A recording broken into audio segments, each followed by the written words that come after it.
You don't fall in love only with a person. You fall in love with a memory your mind is chasing.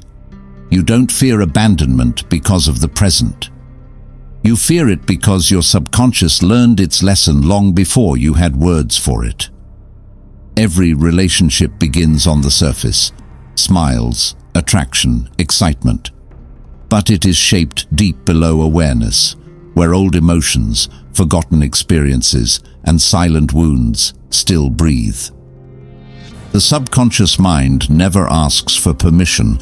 It chooses who feels familiar. It decides what feels safe, and it quietly pulls you back into emotional patterns you swore you escaped. Today's story is not about romance alone. It is about the invisible mind that writes the script of your relationships while you believe you are choosing freely, and once you see it, you can never unsee it. Chapter 1. The First Silent Encounter. Before the heart speaks, the subconscious listens. Attraction feels sudden, magnetic, almost magical, yet it is rarely random. Long before two souls meet, the mind has already built a familiar emotional landscape. The comfort you feel does not come from who stands before you. It comes from what they awaken within you. Philosophical wisdom teaches that the mind seeks what it already knows, not what is best, but what is familiar. The subconscious scans for emotional echoes, tones of voice, emotional distance, warmth, unpredictability, safety. You don't fall into love, you recognize it. At first, everything feels effortless. Conversations flow easily. The flaws feel invisible. The connection feels destined. But beneath this beautiful illusion, old emotional blueprints quietly activate. The subconscious believes it has found a stage where an unfinished emotional story can finally reach its ending. And so the bond forms, not between two present minds, but between two past worlds silently colliding. This chapter begins the emotional journey, where desire feels like choice, but is guided by memory. Chapter 2. The Comfort That Feels Like Home. As the connection deepens, comfort grows. Not the comfort of discovery, but something older, heavier, and strangely soothing. The voice feels known. The emotional rhythm feels expected. The silences feel familiar. This is the subconscious recognizing old emotional territory. Ancient thinkers taught that the mind is addicted to familiarity even when it carries pain. The heart may crave peace, but the subconscious craves what it understands. So many relationships feel like home, not because they are safe, but because they resemble emotional environments once survived. You begin to give more than you planned. You tolerate more than you thought you would. You shrink in places you promised you wouldn't again, yet you stay, because deep inside, the subconscious whispers, "This feels known." This is not weakness, this is conditioning. And slowly, comfort turns into quiet emotional dependency, not born from love alone, but from the fear of losing emotional familiarity. Chapter 3. When fear begins to speak. Fear never arrives loudly at first. It comes as hesitation, overthinking, reading between imaginary lines. The subconscious, sensing emotional risk, awakens old protective instincts. Suddenly, small silences feel dangerous. Distance feels like an ending. Uncertainty feels like abandonment. Philosophical insight teaches that the mind fears loss more than it values truth. And so fear begins to reshape perception. You start to protect yourself before anything even breaks. You adapt, you suppress, you surrender emotional ground slowly.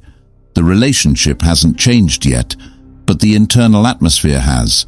You become alert, hyper-aware, emotionally vigilant. Love begins sharing space with quiet anxiety. This is where many bonds begin to fracture, not from betrayal, but from unhealed emotional memory rising to the surface at the first sign of uncertainty. The subconscious is not against love, it is against the pain it remembers. Chapter 4. The Emotional Mirror. At some point, every relationship stops being a meeting and becomes a mirror. You no longer see only the other. You begin to see yourself reflected back in emotional reactions. Triggers surface. Unhealed fears speak. Defensive habits reveal themselves without warning. The subconscious now exposes the inner world. Anger shows abandoned wounds. Jealousy reveals insecurity. Withdrawal exposes fear of being seen too deeply. And arguments rarely fight about the present moment. They battle long-forgotten emotional injuries. Ancient philosophers reminded that conflict is the doorway through which self-knowledge walks. What wounds you most is often what waits to be healed within. The relationship becomes a silent teacher. Each emotional reaction points inward. Each misunderstanding holds hidden memory. Each emotional storm uncovers a deeper truth buried beneath identity. At this stage, the bond can evolve, or quietly begin to decay. Chapter 5. The Subconscious Power Struggle. Now control enters silently, not as dominance, but as emotional positioning. Who pulls away first? Who reaches out last? Who stays silent longer? The subconscious believes control equals safety, and so emotional power games emerge without intention. Distance becomes a shield. Silence becomes a weapon. Attention becomes currency. Neither side plans it, yet both feel its weight. Philosophical wisdom teaches that the desire to control comes from the fear of losing oneself, and beneath every power, struggle is a frightened inner voice asking, "Will I disappear if I surrender?" Love becomes tense, not broken, just guarded.